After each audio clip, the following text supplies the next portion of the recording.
ሰላም ጤና ይስጥልኝ። ዛሬ ደግሞ ለየት ያለ ነገር ነው ይዤላችሁ የመጣሁት። በቤታችን ያሉ እቃዎች ለምሳሌ ቴሌቪዥን፣ ሪሲቨር፣ ጂፓስ፣ ራዲዮ፣ ቻርጀር፣ ዋይፋይ ራውተር እና ሌሎች እቃዎች ላይ የሚገኙ ነገሮችን ነግራችኋለሁ።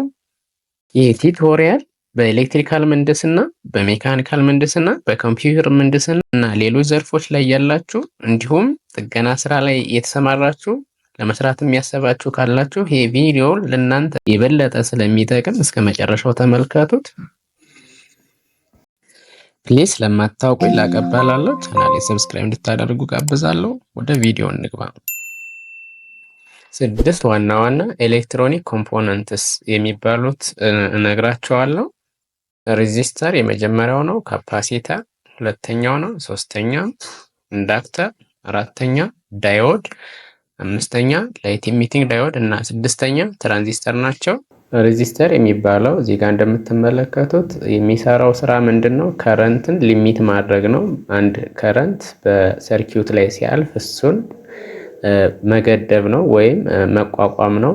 እዚህ ጋር በምስሉ እንደምታዩት ቦርድ ላይም ይህን መልክ ያለው ነው። እዚህ ጋር ምን እንደምታዩት በቀስት እያሳያችሁ ነው።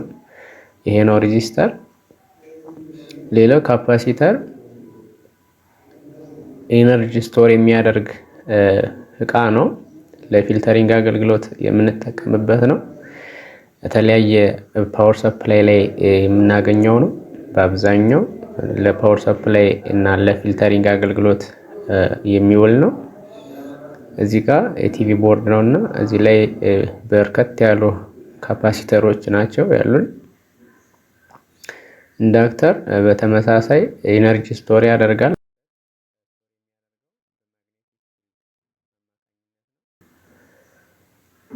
ይሄ ነው ኢንዳክተር። ይሄ ቦርድ ላይ ነው እያሳየኋቸው ያለሁት። ይሄም ሌላው ኢንዳክተር ነው። ሪሲቨር ቦርድ ላይ ነው ያለው። ሌላኛው ዳይወድ ነው። ዳይወድ ደግሞ ከረንትን ወደ አንድ አቅጣጫ ብቻ የሚያስተላልፍ ነው። ብዙ አይነት ዳይወዶች አሉ። ምናልባት አንድ ባንድ በቀጣይ ስመጣ የማሳያችሁ ይሆናል። ይሄ ዳይወድ ነው። ሪሲቨር ቦርድ ላይ ያለ ዳይወድ ነው። ይሄኛውም እነዚህ አሁን ለምሳሌ 4 ዳይወዶች ናቸው። ለፊልተሪንግ አገልግሎት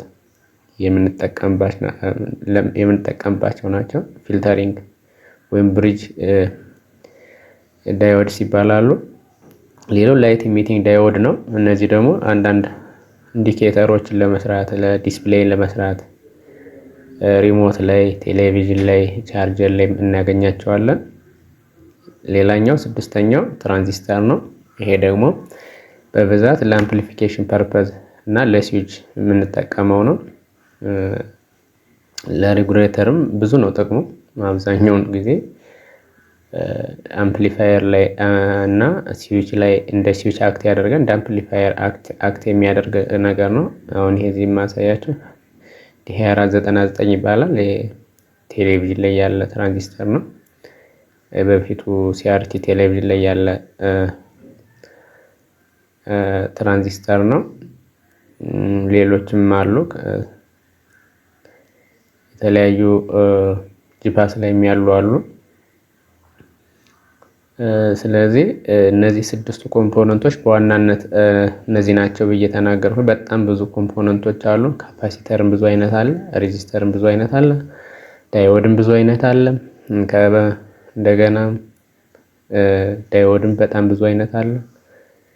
ሁሉም የየራሱ አይነት አለው እና በቀጣይም የትኛው አይነት ለየትኛው አገልግሎት ይውላል። ለምሳሌ እኔ ያሳየኋችሁ ካፓሲተር ኤሌክትሮላይቲክ ካፓሲተር ይባላል። በብዛት ፓወር ሰፕላይ ቦርድ ላይ ሜን ቦርድ ላይም ሊሆን ይችላል። በብዛት ቦርድ ላይ የምናገኘው እቃ ነው እንጂ ሌሎች ካፓሲተሮችም አሉ። ለምሳሌ የቻርጀር ላይ የምናገኘው ቦርድ ነው። ይሄ ከውስጥ ከቻርጀሩ ላይ ለምሳሌ ይህን ቻርጀር ማየት ትችላላችሁ። ይህን ቻርጀር ብንፈታው ውስጥ ላይ ያለው ያንን አይነት ቻርጀር ነው። ይሄኛው ደግሞ ሌላኛው አይነት ቻርጀር ነው። እነዚህ ጥቁሩ ቻርጀር ዩኤስቢ የማይወስደው ቻርጀር ነው። ይሄኛው ለትናንሽ ስልኮች የ5 ቮልት የሚያወጣው ነው በብዛት። ከጥቁሩ ቻርጀር ላይ የምናገኘው የበፊቱ አይነት ይሄ ከዚህኛውን ማለት ነው። ከዚህ ይህን ብንፈታው ከውስጥ የምናገኘው ይሄንን ነው። ከዚህ ቦርድ ላይም ሳይቀር ካፓሲተሮች አሉ፣ ሬዚስተሮች አሉ፣ የተለያዩ ኮምፖነንቶች እናገኝበታለን። ይሄ ደግሞ የዋይፋይ ራውተር ቦርድ ነው። ዋይፋይ ራውተር ቦርድ ነው ይሄ ራሱ። ከዚህ ላይም እናገኛለን። ብዙ እቃዎች ከውስጥ አሉ። ካፓሲተር አንዱ ነው። ሬዚስተርም ይኖረናል፣ ዳይወድም ይኖራል። ብዙዎች እቃዎች ይኖራሉ። ይሄ ደግሞ የሚያሳያችሁ ሌላው የአምፖል ላይ አምፖል ራሱ ሳይቀር ቦርድ ያለው አምፖል አለ። ይሄኛው ከአምፖል ላይ የወሰድኩት ቦርድ ነው። አምፖል ሲቃጠል እንግዲህ በሌላ አባባል ወይ አይኑ ነው የሚቃጠለው ሊድ የምንለው፣ ወይም ደግሞ ካፓሲተሩ ወይ ደግሞ ሌላው ኮምፖነንት ቦርዱ ላይ ያለው ኮምፖነንት የሚቃጠለው